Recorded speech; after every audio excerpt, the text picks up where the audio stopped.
శుక్లాంబరధరం విష్ణుం శశివర్ణం చతుర్భుజం ప్రసన్నవదనం ధ్యాయేత్ సర్వవిఘ్నోపశాంతయే అగజానన పద్మార్కం గజానన మహార్నిశం అనేకదంతం భక్తానాం ఏకదంతం ఉపాస్మహే. ఓం గం గణపతయే నమః. ఓం శ్రీమాత్రే నమః. ఓం శ్రీ గురుభ్యోం నమః. మా ఆది ఆశ్రయాలను చూస్తున్నటువంటి మీ అందరికీ, అలాగే విదేశాల్లో కూడా ఉంటూ నన్ను ఎంతగానో ప్రోత్సహిస్తూ నాకు ఫోన్లు చేస్తూ నిరంతరము నన్ను డౌట్లు అడగడం, మీరు ఫాలో అవ్వడం అనేది చాలా బాగుంది. మీ అందరికీ పేరు పేరున నా హృదయపూర్వక నమస్కారాలు.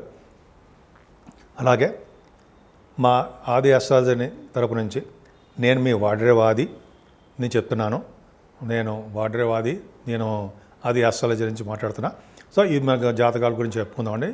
ఇప్పుడు మనం కుజుడు గురించి చెప్పుకుందాం, వక్రగతిలో కుజుడు గురించి చెప్పుకుందాం. చెప్పుకునే ముందర ఏంటంటే, మీ జాతకాలు చూపించుకోవాలన్నా, లేదా పెళ్లి సంబంధాలు ఉంటాయి, కొంతమంది మ్యాచెస్ ఉంటాయి కదండి, మ్యాచింగ్ అది కావాలన్నా తప్పకుండా మేము చెప్తాము. ముందర అన్నిటికన్నా ముఖ్యం ఏంటంటే మీ date of birth, time of birth. అంటే టైమ్ ఆఫ్ బర్త్ అంటే మీరు ఎప్పుడు పుట్టారు, మీ ఏ సంవత్సరంలో పుట్టారో అలా ఆ date of birth, time of birth, place, main important place కూడా అండి. ఆ ప్లేస్ ఆఫ్ బర్త్ కూడా ఉంటే చక్కటి ఫలితాలు వస్తాయి. మీరు ఉద్యోగం కానీ, లేకపోతే వివాహం అవ్వాలన్నా, లేకపోతే ఎప్పుడు ఉద్యోగం వస్తుందని కానీ, ఎప్పుడు వివాహం అవుతుంది, అదే శుభకార్యాలు ఎప్పుడు చేస్తాము, మా ఆదేశాల తరపున నేనే చెప్తూ ఉంటానండి ఎక్కువగాను. ముఖ్యంగా మీరు ఫోన్ చేసినప్పుడు నేను ఫోన్ ఎంగేజ్లో ఉన్నా, నేను షూటింగ్స్లో ఉన్నప్పుడు కొద్దిగా ఫోన్ ఆఫ్ చేస్తూ ఉంటాను. వాటిలో ఉన్నా మీరు ఏమనుకోవద్దు. మీరు జనరల్గా మెసేజ్లు పెట్టండి. మెసేజ్లు పెడితే వాట్సాప్లో నేను తప్పకుండా చూస్తాను. మళ్ళీ నేను ఇమ్మీడియట్గా రెస్పాండ్ అవుతాను. మీకు ఫోన్ చేసి మరి మీకు ఏం కావాలి, మీరు ఏం కావాలనుకుంటున్నారో, మీరు ఏం తెలుసుకోవాలనుకుంటున్నారు అనేది డిస్క్రిప్షన్లో మీరు రాస్తే నాకు అర్థమైపోతుంది. సో ఈ విధంగా మనం జాతకాల్లో చూసుకోవచ్చండి. మెయిన్ ఇప్పుడు ఏంటంటే మనం తెలుసుకోవాల్సింది కుజుడు యొక్క వక్రగతి అండి. వక్రగతిలో ఉన్న కుజుడికి బలవంతుడు అవుతాడు. అసలు ఏంటి, ఎలా ఉంటుంది అంటే, మనకి డిసెంబర్ 7వ తారీఖు 2024 ఈ సంవత్సరం నుంచి వచ్చే సంవత్సరం వచ్చే సంవత్సరం 20వ తారీఖు జనవరి 2025 ఈ 45 రోజులు ఉంటాడండి. ఈ 45 రోజులు కూడా కర్కాటక రాశిలో కుజుడు వక్రగతిలో ఉంటున్నాడు. వక్రగతిలో ఉన్నాడంటే ఇంతకుముందు నీచ స్థితిలో ఉన్నాడు, ఇప్పుడు వక్రగతిలో విపరీతమైన బలవంతుడుగా ఉంటాడు. కొన్ని రాశుల వాళ్ళకి దోషాలు ఆపాదిస్తాడు, కొన్ని రాశుల వాళ్ళకి విశేషమైన యోగాలు కూడా కలిగిస్తూ ఉంటాడు. సో ఈ 12 రాశుల వాళ్ళకి కుజుడు యొక్క ప్రభావం ఎలా ఉండబోతోంది, 12 రాశుల మీద ఎలా ఉండబోతుంది, 12 రాశుల వాళ్ళకి ఎలా ఉండబోతోంది మనం తెలుసుకుందాం. అంతకంటే రండి, మీకు జరుగుతున్న దశలు అనేది చాలా ఇంపార్టెంట్. ఆ దశల ప్రకారమే మెయిన్ జరుగుతుంది. ఈ కుజుడు వక్రించకపోయినా, దిగ్బలత్వం ఉన్నా ఏమవుతుందంటే ఆ ఫలితాలు ఉంటాయి. కానీ మన రిఫ్లెక్షన్, మనకు జరుగుతున్న దశలు, మనకి జరుగుతున్నటువంటి దశలు, అలాగే మనకు జరుగుతున్నటువంటి గోచార ప్రకారం ఎలా ఉంటుంది, ఈ రెండు యొక్క కాంబినేషన్ ప్రకారం మనం చూసుకుంటాం. అప్పుడే చూస్తాం. మెయిన్ దశల మీద ఆధారపడి ఉంటుందండి మనకి ఏ దశ జరుగుతుంది అవన్నీ కూడా. సో ఇవన్నీ కూడా మెయిన్ ఇంపార్టెంట్ చూసుకోవాలి. కుజుడు అనేవాడు బలవంతుడు అవుతున్నాడు. 45 రోజుల పాటు అక్కడ దిగ్బలత్వంలో దిగ్బలత్వం కాదు కానీ అక్కడ ఉండిపోయాడు, కర్కాటక రాశిలో ఉండిపోయాడు. సో ఈ రాశిలో ఉండిపోవడం వల్ల ఎలా ఉంటుంది, దేశానికి ఎలా ఉంటుంది, మన రాష్ట్రానికి ఎలా ఉంటుంది, మన మీద ప్రభావం మెయిన్ మన మీదేనండి. రాష్ట్రం గురించి, దేశం గురించి మనకి అంత వద్దు. మన మీద ఎలా ఉండబోతుందో ఇప్పుడు మనం తెలుసుకుందాం. 12 రాశుల వాళ్ళకి ఎలా ఉండబోతుందో ఇప్పుడు తెలుసుకుందాము. మిథున రాశి వాళ్ళకి మ్యాలఫిక్ అయ్యాడు. 11వ ఇంటి వాడు అయ్యాడు కదండి. 6వ ఇంటి వాడు, 11వ ఇంటి వాడు చాలా పాపి అవుతాడు, మ్యాలఫిక్ అయిపోతాడు. ఆయన వచ్చి ద్వితీయ భావంలో ఉన్నాడు. ద్వితీయ భావంలో కుజుడు అంత రాజయోగ కార్యక్రమం మాత్రం కాదు. ఎందుకు కాదు, ఆయన ఇచ్చే యొక్క కుజుడు ప్రభావం వలన ఏమనుకోకుండా చదువు విషయంలో ఇబ్బంది పెడతాడు, చదువు రాకుండా చేస్తుంటాడు. కొంతమందికి డబ్బుల విషయంలో, ఫైనాన్షియల్ విషయంలో సమయానికి దగ్గర వచ్చి ఆగిపోతూ ఉంటాయి. ఒక కుజుడు వల్లనే చెప్తాను తప్ప మిగతా గ్రహాల ప్రభావం ఉంటుంది, అది వేరే విషయం. కుజుడు కారకత్వం ఉన్నాడు కాబట్టి కుజుడు వచ్చే సంపదలు తగ్గుముఖం పడతాయి. అంతేకాకుండా మీకు అంటే వచ్చేటువంటి కుటుంబంలో ఉంటుంది సరే, ఆ మనస్పర్ధలు రావడము, డెవలప్మెంట్స్ లేకుండా ఉండడము, కుటుంబంలో వృద్ధి తగ్గడము అవకాశాలు కుజుడు ప్రభావం వల్ల ఉంటాయి. అందువలన దానివల్ల మీరు ఏమి ఇబ్బంది పడిపోయి అయ్యో బాబోయ్ అనే అవసరం ఏమీ లేదండి, అంత అవసరం ఏం లేదు. కుజుడు చిన్న ఇబ్బంది పెడతాడు తప్ప మిగతా గ్రహాలు బ్రహ్మాండంగా ఉంటాయి. సో కుజుడు వచ్చే దోషం మాత్రం చిన్నపాటిగా ఉంది. కుటుంబానికి అయితే మీ ఉన్న ఊరు నుంచి కొద్దిగా దూరంగా వెళ్ళేట్టు చేస్తూ ఉంటాడు. కానీ పంచమ స్థానాన్ని కుజుడు చూస్తాడు కదా, ఇక్కడ ఏమవుతుందంటే కొంతమందికి మాత్రము సంతానం పుట్టే విషయంలో మాత్రం ఇబ్బంది కలుగుతుంది. అందుకే చూడండి, సంతానం కలగట్లేదంటే సుబ్రహ్మణ్య స్వామి పూజలు చేయండి అంటాం కదా, పెళ్లి కావట్లేదంటే సుబ్రహ్మణ్య స్వామి పూజలు చేయండి అంటాం కదా. ఇప్పుడు సంతానం విషయంలో పంచమ స్థానాన్ని చూస్తున్నాడు. కానీ పంచమ స్థానాన్ని చూస్తున్నాడు, వివాహం అదే సంతానం పుట్టడం ఆలస్యమైనా సంతానం ఇచ్చి తీరుతాడండి. పుత్ర సంతాన యోగాన్ని ఇస్తాడు.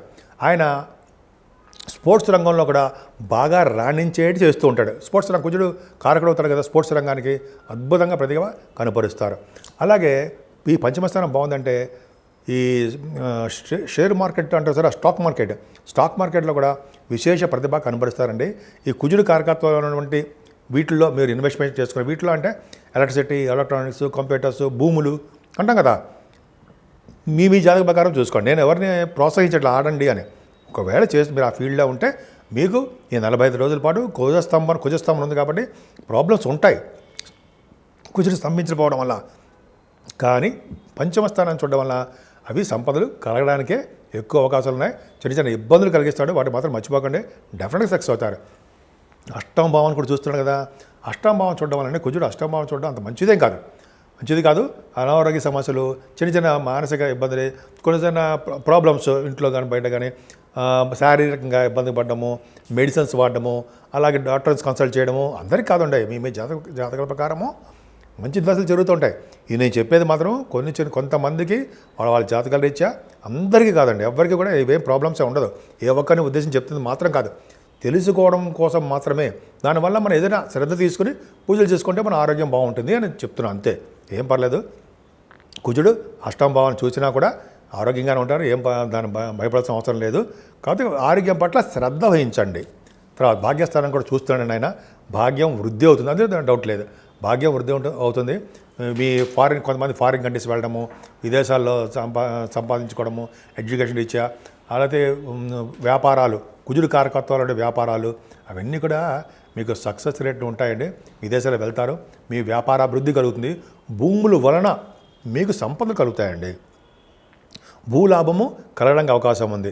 వస్త్రాలు, భూములు, అలాగే మీరు వాహనాలు, వస్త్రాల కంటే వాహనాలు, భూములు అధికంగా ఉండడానికి బాగుంటుంది. అదే మిథున రాశి వాళ్ళకి కుజుడు మేలఫిక్ అయ్యాడు, పాపేయాడు కాబట్టి విశేషంగా యోగించాడు. అందువల్ల ధనం విషయంలోనూ అలాగే మీ ఆరోగ్య విషయంలోనూ తగినట్లుగా శ్రద్ధ వహిస్తే అన్ని రంగాల్లో మీరు విజయం సాధిస్తారు. ఈ రెండింటిలో జాగ్రత్తగా ఉంచండి, అశ్రద్ధ చేయకండి.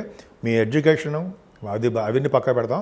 మీరు ఫైనాన్షియల్లోనూ, కుటుంబపరంగానూ, ఆరోగ్యపరంగా ఉంటే మిగతావన్నీ విజయం సాధించినట్టే. సో ఈ విధంగా కుజుడు మీకు మంచి చేయాలని నేను మనస్ఫూర్తిగా కోరుకుంటున్నాను. ఇప్పుడు మనం రెమెడీస్ గురించి తెలుసుకుందామండి. కుజుడు అనుగ్రహం 12 రాశుల మీద కలగాలి, అవునా? ఇప్పుడు కుజుడు కొన్ని రాశులకి యోగాన్ని, కొన్ని రాశులకు అవయోగాన్ని కలిగిస్తున్నాడు కదా. ఈ స్ట్రాంగ్గా ఉండడం వలన, ఆయన అంటే కుజుడు స్తంభన వలన, కుజుడు యొక్క రెట్రోగేషన్ వలన కొన్ని రాశులకి ఇబ్బంది కలిగిస్తున్నాడు. అది ఇబ్బంది అంటే మరీ ఇబ్బంది కాదు, కానీ కుజుడు యొక్క అనుగ్రహం కలగాలి కదండి అన్ని రాశుల వాళ్ళకి, మనందరికీ బాగుండాలి కదా మనందరం, అవునా? కాబట్టి కుజుడు సుబ్రహ్మణ్య స్వామి పూజలు చేసుకుందాం, సుబ్రహ్మణ్య స్వామి కళ్యాణం చేయించుకున్నా, సుబ్రహ్మణ్య స్వామి అష్టోత్తరం చేసుకున్నా, ఇంట్లోనే లేదా పుట్టలో పాలు పోసిన, ఈ విధంగా సుబ్రహ్మణ్య స్వామి ఆరాధన ఈ 45 రోజులు బాగా చేసుకుంటే, నిరంతరం సుబ్రహ్మణ్య స్వామి కొలవడం వల్ల ఏం చేయదండి, మాకు తెలియదు. మాకు చిన్న మంత్రం చెప్పండి, అంటే ఓం మెలికిలిసా అండి, సం శరవణ భవాయ నమః, ఓం సం శరవణ భవాయ నమః, ఓం సం శరవణ భవాయ నమః అనే మంత్రాన్ని, బీజాక్షరం నేను 108 సార్లు రోజు చెప్పించుకోవడం వలన 12 రాశుల వాళ్ళకి అద్భుతం ఫలితాలు ఉంటాయండి. ముఖ్యంగా సుబ్రహ్మణ్య స్వామి ఆరాధన ఎంతో పవర్ఫుల్. సుబ్రహ్మణ్య స్వామికి పాలతో అభిషేకము, తేనెతో అభిషేకము, ఇలా ఉన్నాయి కదండి, అన్ని అభిషేకాలు ఉన్నాయి కదా. పైగా ఆయన గంధంతో అభిషేకం చేస్తే పుణ్యఫలం ఉంటుంది అంటారు. అరగదీసిన గంధం ఉంటుందా, ఎవరైతే అరగదీసిన గంధాన్ని సుబ్రహ్మణ్య స్వామికి మొత్తం అంతా రాస్తారో వాళ్ళకి పుణ్యం అధికంగా ఉంటుంది. వీడు ఏ జన్మలో చేసిన పుణ్యమో అంటుంటాం కదా, అది పుణ్యం అని ఇలాగ వస్తాయి. పుణ్యం చేసుకోవడం అంటే ఏంటి, గంధాన్ని సుబ్రహ్మణ్య స్వామికి రాయడమే. సుబ్రహ్మణ్య స్వామి అంటే మనకు విగ్రహం ఉంటుంది, అయితే మా ఇంట్లో పాము కూడా ఉంటుంది, 5 తల పాము, వెండిది, బంగారం, పూజ చేసుకున్న, పాల అభిషేకం చేసుకున్న అద్భుతమైన ఫలితాలు వస్తాయి. ఈ విధంగా సుబ్రహ్మణ్య స్వామికి పూజ చేసుకుంటే ఏ ఫలితాలు వస్తాయి? భార్యాభర్తల విషయంలో అనురాగం పెరుగుతుందండి, మనస్పర్ధలు ఉండవు, త్వరగా వివాహ శుభకార్యాలు జరిగిపోతాయి, వివాహాలకి ఆటంకం ఏర్పడదు. ముఖ్యంగా సంతానం విషయంలో ప్రాబ్లమ్స్ వస్తాయి. సార్ పుట్టట్లేదురా బాబు సంతానము, ఎట్లాగ అనుకుంటాం కదా చాలామందికి. కుజుడి ప్రభావం, సర్పదోషం ఉంటుంది కొంతమందికి, అంటే రాహుకేతులకి కుజుడి ప్రభావం ఉంటుంది. ముందు కుజుడి ప్రభావం కాబట్టి పంచమ స్థానంలో సంతానం విషయంలో ఇబ్బంది కలుగుతుంది. కాబట్టి ఈ సుబ్రహ్మణ్య స్వామి పూజ చేసుకుందాం, ఇబ్బందులన్నీ తొలగిపోతుంటాయి.